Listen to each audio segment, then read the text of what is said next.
Fit India के super hit bulletin में मैं आपके साथ श्वेता श्रीवास्तव और मैं हूँ श्वेता भट्टाचार्य। हम मौजूद हैं दिल्ली के लोधी गार्डन में और बहुत ही खूबसूरत ये गार्डन है। यहाँ से हम आपको देश दुनिया की तमाम बड़ी खबरें बताएंगे क्योंकि जबरदस्त सियासी हलचल इस वक्त देश में चल रही है। जी हाँ, 2024 के चुनावी नतीजे आ चुके हैं और क्या रिजल्ट सामने आया है ये आप सभी जानते होंगे, लेकिन उसके बाद सियासी जो हलचल मची हुई है इस वक्त देश में, तमाम जो सियासी हलचल की खबरें हैं वो हम आपको बताएंगे। इसके साथ ही देश दुनिया की और भी खबरें होंगी, तो बने रहिए हमारे साथ।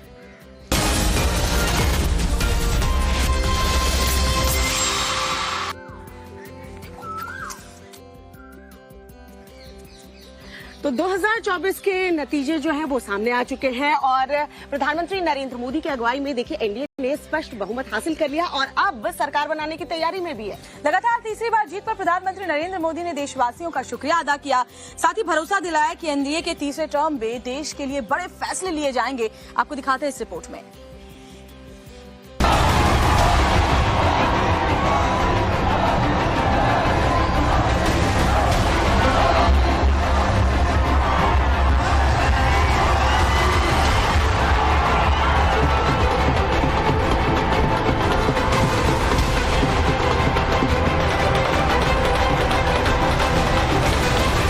दिल्ली बीजेपी हेडक्वार्टर का माहौल देखिए। ये 2024 के चुनावी नतीजों का जश्न है। मोदी के नारे बता रहे हैं लगातार तीसरी बार देश में एनडीए बहुमत से सरकार बनाने जा रही है। देश के पहले 75 साल के चुनावी इतिहास में पंडित नेहरू के बाद ये करिश्मा मोदी मैजिक ने ही मुमकिन किया है।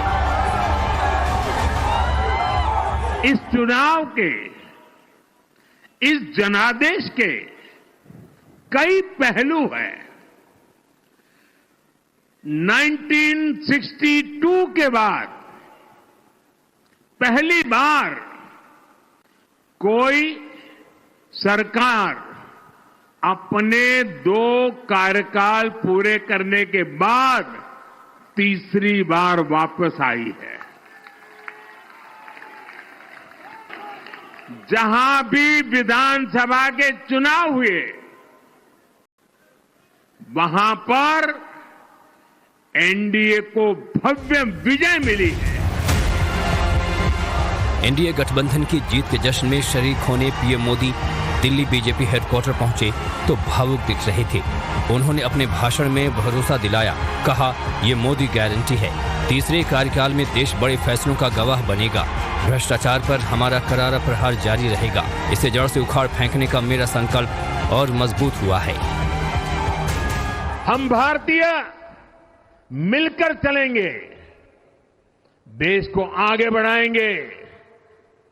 तीसरे कार्यकाल में देश बड़े फैसलों का एक नया अध्याय लिखेगा और ये मोदी की गारंटी है।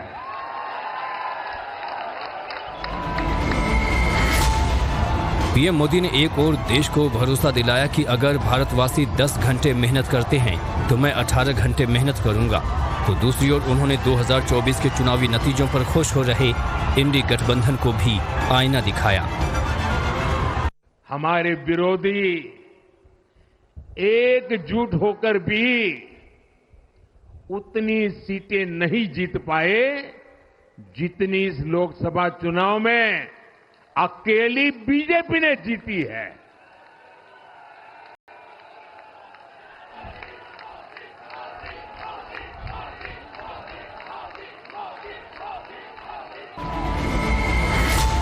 पीएम मोदी ने अपने भाषण में अपने दोनों कार्यकाल में किए गए बड़े कामों को गिनाया और कहा कि हमारी सरकार ने 25 करोड़ लोगों को गरीबी से बाहर निकाला। इसमें बड़ी संख्या SC/ST की है। दिल्ली बीजेपी हेडक्वार्टर में मौजूद कार्यकर्ताओं ने वाराणसी में पीएम मोदी के हैट्रिक वाली जीत पर तालियां बजाईं। पीएम मोदी ने वाराणसी में 1.5 लाख से ज्यादा वोटों के मार्जिन से जीत हासिल की। जीत की उनके हैट्रिक पर वर्ल्ड लीडर्स ने एक्स पर पोस्ट कर बधाइयां दी।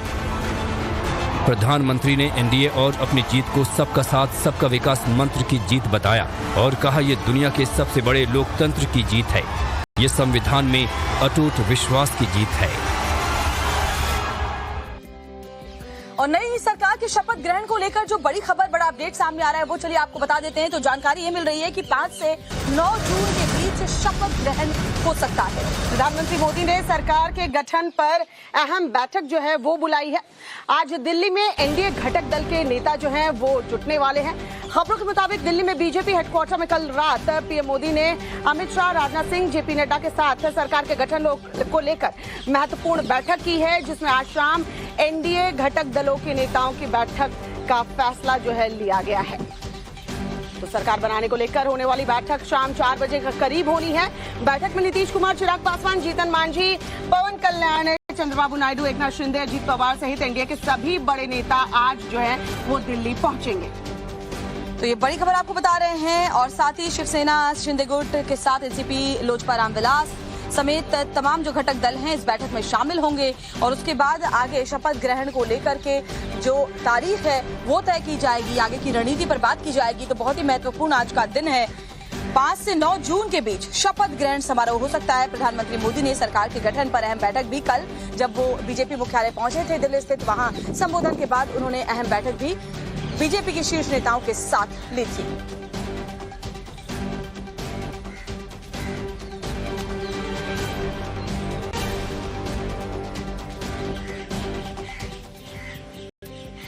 वहीं दिल्ली में आज इंडी गठबंधन की भी बैठक होनी है। काफी अहम ये बैठक है क्योंकि आगे की रणनीति जो है वो बनाई जाएगी। शाम 6 बजे बताया जा रहा है कि मल्लिकार्जुन खड़गे के आवास पर ये बैठक होगी। तो जिसमें शरद पवार, उद्धव ठाकरे, सुप्रिया सुले, नाना पटोले, अनिल देसाई, आदित्य ठाकरे, संजय राउत, अखिलेश यादव, अभिषेक बैनर्जी, तेजस्वी यादव, स्टालिन समेत सभी बड़े नेता दिल्ली पहुंचेंगे। हालांकि ममता बनर्जी ने बैठक में आने से असमर्थता जताई है।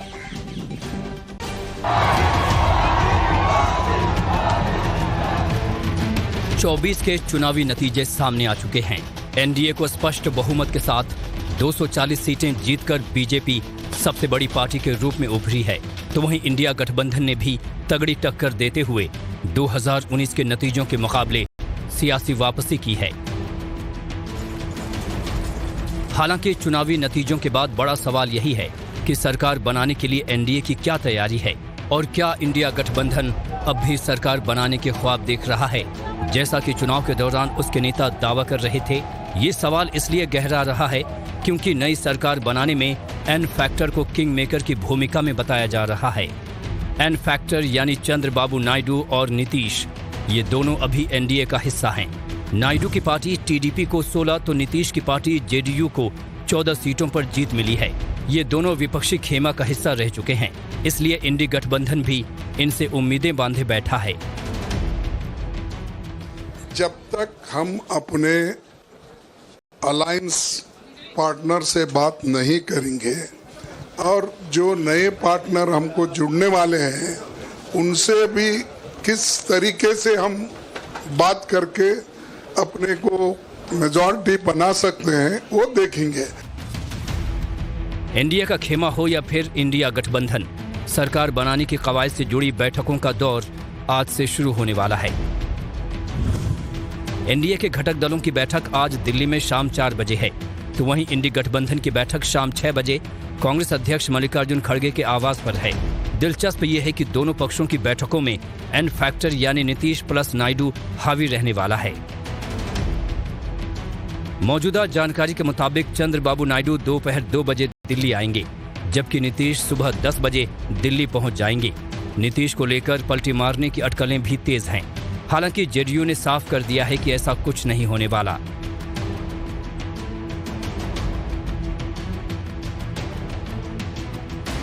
श्री नीतीश कुमार जी कल प्रधानमंत्री से मिलकर के पटना लौटे हैं।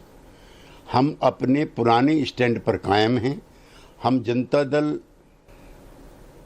यूनाइटेड नीतीश कुमार जी के नेतृत्व में पुनः एक बार एनडीए में अपनी आस्था का इजहार करता है और हम एनडीए में ही बने रहेंगे। जेडीयू के साथ बातचीत चल रही है इंडिया अलायंस की। मैं किसी भी प्रकार की इस तरह की वार्ता को सिरे से खारिज करता हूं। हम एनडीए में हैं और एनडीए में बने रहेंगे। लेकिन कांग्रेस से लेकर आम आदमी पार्टी कह रही है कि राजनीति में कुछ भी असंभव नहीं है, क्योंकि इंडिया गठबंधन की कल बड़ी बैठक दिल्ली में होने वाली है।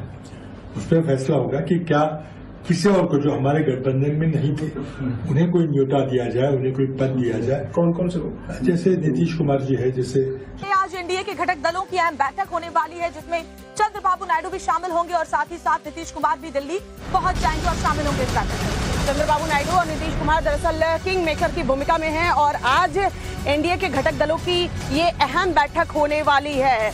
नीतीश कुमार भी आज दिल्ली पहुंच रहे हैं, चंद्रबाबू नायडू भी दिल्ली पहुंचेंगे। बैठक के बाद सरकार का औपचारिक ऐलान जो है वो संभव है। सभी दल मोदी के नेतृत्व में सरकार गठन के लिए तैयार हैं।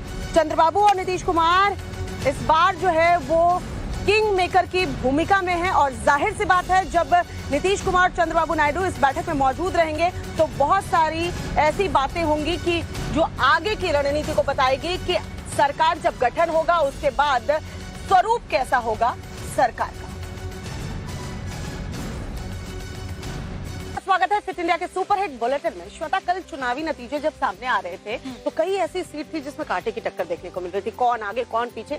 यूपी की फर्रुखाबाद भी ऐसी ही सीट थी, लेकिन यहाँ से परिणाम जब आए तो मामूली अंतर से बीजेपी जीत गई और बीजेपी के जीतते ही जो एसपी कार्यकर्ता थे वो बिल्कुल बौखला गए और उसके बाद जमकर हंगामा पथराव भी किया गया। क्या वहाँ पर हालात रहे, देखते रिपोर्ट में। यूपी की फर्रुखाबाद सीट पर धांधली का आरोप लगाते हुए सपा कार्यकर्ताओं ने पुलिस प्रशासन पर पथराव कर दिया। जवाब में पुलिस ने लाठीचार्ज कर दिया, आंसू गैस के गोले भी चलाए। सपाइयों को दूर दूर खेतों तक खदेड़ा गया। सातनपुर मंडी के पास उस समय विवाद शुरू हो गया जब मंगलवार शाम को अंतिम चक्र की मतगणना का परिणाम सामने आ गया।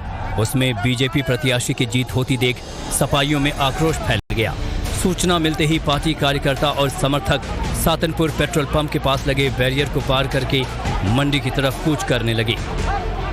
सपा प्रत्याशी की पत्नी प्रियंका शाह के समर्थकों के साथ धरने पर बैठ गई। पुलिस ने जब सपा कार्यकर्ताओं को रोकने की कोशिश की तो उन्होंने पथराव शुरू कर दिया। स्थिति कंट्रोल में करने के लिए पुलिस ने लाठीचार्ज और आंसू गैस का सहारा लिया। देर शाम तक मौके पर तनाव बना हुआ है। मंडी के अंदर भी सपा नेता धरना प्रदर्शन कर नारेबाजी करते रहे। और कल जो नतीजे आए उसमें सबसे ज्यादा श्वेता किसी राज्य ने चौंकाया है तो वो है उत्तर प्रदेश, क्योंकि समाजवादी पार्टी ने जो प्रदर्शन किया है उसे भारतीय जनता पार्टी बिल्कुल चौंक गई है और सबसे बड़ी पार्टी बनकर उभरी है। और आप समझ सकते हैं कि सपा कार्यकर्ताओं का जोश तो बिल्कुल हाई है, जश्न मनाते नजर आए, ढोल नगाड़े पता नहीं क्या क्या, लेकिन अपने अपने तरीके से सभी कार्यकर्ताओं ने खूब जश्न मनाया।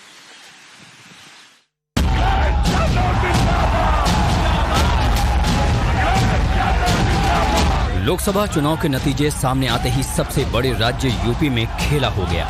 नतीजों ने यूपी की सियासत को बदल कर रख दिया। सभी समीकरण, सारे गठजोड़ और सभी अटकलों के उलट जो नतीजे सामने आए वो हर किसी को चौंका रहे हैं। यूपी में बीजेपी को करारा झटका लगा है। सपा ने जबरदस्त वापसी के साथ सभी को चौंका दिया है। बड़ा उलटफेर यूपी की सियासत में दिखाई दे रहा है। समाजवादी पार्टी की मजबूत प्लेयर बनकर उभरी है। देखिए, समाजवादी पार्टी के कार्यालय पे जोश का माहौल है। कार्यकर्ता पीडीए की जीत के नारे लगा रहे हैं। अंबेडकर की फोटो लेकर देखिए कार्यकर्ता खुशी मना रहे हैं, एक दूसरे को मिठाई खिलाई जा रही है। प्रदेश की 80 सीटों में से बीजेपी को 33 सीटों पर जीत मिल पाई है, जबकि सपा ने 37 सीटों पर विजय हासिल की। कांग्रेस ने अपनी झोली में 6 सीटें डाली हैं। आरएलडी को 2 और अन्य को 2 सीटों पर जीत मिली है।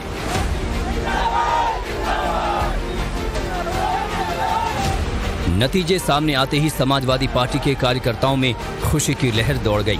सपा कार्यकर्ताओं के कार्यालय के बाहर जमावड़ा देखने को मिला। कई जिलों में कार्यकर्ताओं ने जश्न मनाया, लड्डू खिलाकर जीत की खुशी मनाई।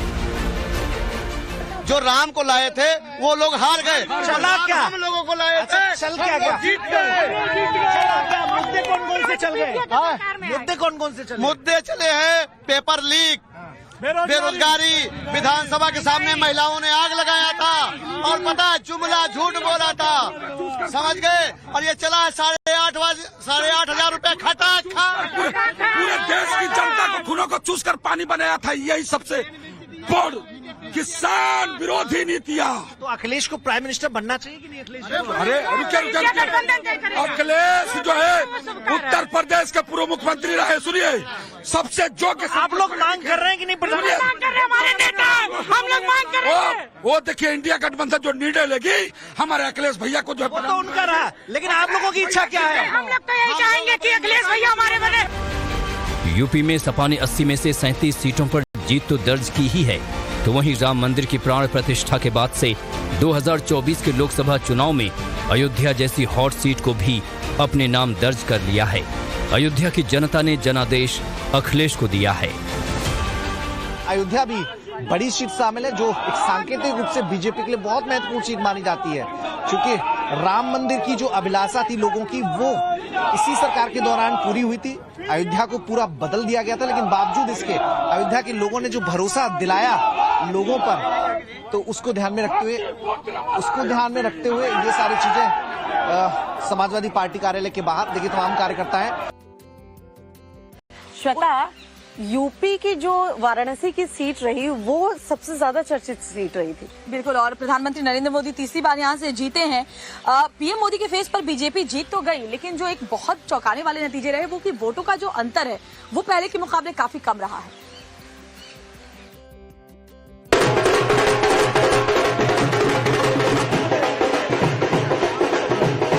प्रधानमंत्री नरेंद्र मोदी वाराणसी लोकसभा सीट से चुनाव जीत गए हैं। पीएम ने इंडिया गठबंधन के उम्मीदवार और प्रदेश कांग्रेस अध्यक्ष अजय राय को 1,50,513 वोट से हराया। पीएम मोदी को कुल 6,12,970 वोट मिले। वाराणसी से पीएम मोदी की लगातार तीसरी बार जीत के बाद जश्न का माहौल देखने को मिला। बीजेपी कार्यकर्ताओं ने ढोल नगाड़े पर डांस और मिठाइयां बांटी। क्या लगता है, एक बड़ी जीत का आप लोगों ने मार्जिन तय किया था, लेकिन वो उस लक्ष्य तक आप लोग नहीं पहुंच पाए। देखिए, चूक कहीं से नहीं हुई। नारी शक्ति ने पूरी तरीके से मेहनत की, अपने पूरी जो ताकत थी मातृशक्ति ने लगाई, और प्रधानमंत्री जी ने भी अपनी ओर से कोई कमी नहीं की। देश की जनता को सोचना चाहिए कि उन्हें भव्य राम मंदिर चाहिए कि उन्हें क्या चाहिए।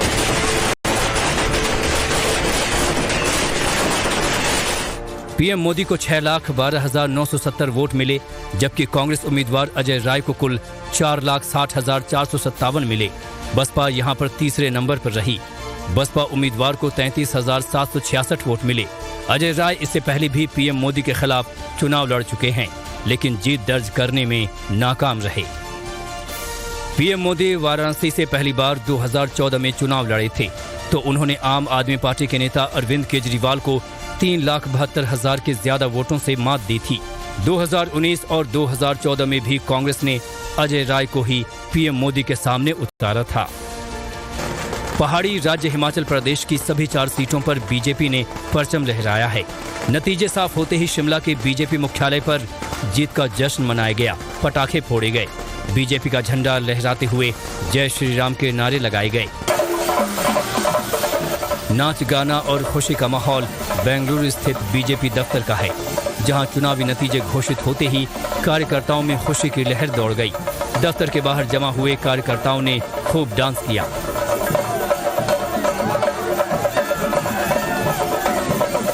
कर्नाटक की कुल 28 में से बीजेपी को 17 सीटें मिली हैं।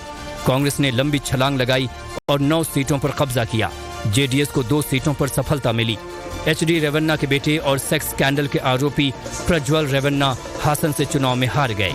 कर्नाटक उन राज्यों में से एक है जिसके रिजल्ट का इंतजार राष्ट्रीय पार्टियां बीजेपी और कांग्रेस दोनों कर रही थी। जिन राज्यों में कांग्रेस सत्ता में है उनमें कर्नाटक सबसे मजबूत है, इसलिए कांग्रेस यहां अधिक सीटें जीतने की कोशिश कर रही थी। तो वहीं दूसरी ओर कर्नाटक भगवा ताकत के लिए दक्षिण भारत की एंट्री गेट है। पिछली बार मोदी लहर के दम पर बीजेपी ने 28 में से 25 सीटें जीती थी।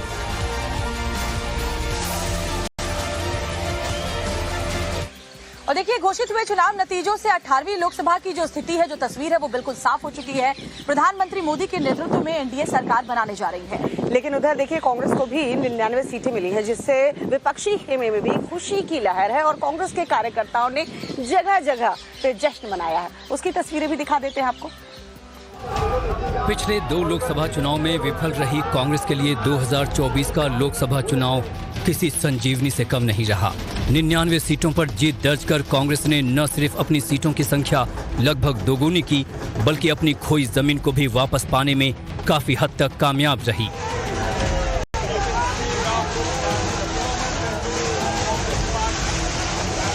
कांग्रेस इस चुनाव में पहली बार सामाजिक न्याय को आधार बनाते हुए जनता के बीच पहुंची और कई राज्यों में उसने भाजपा को कड़ी चुनौती दी।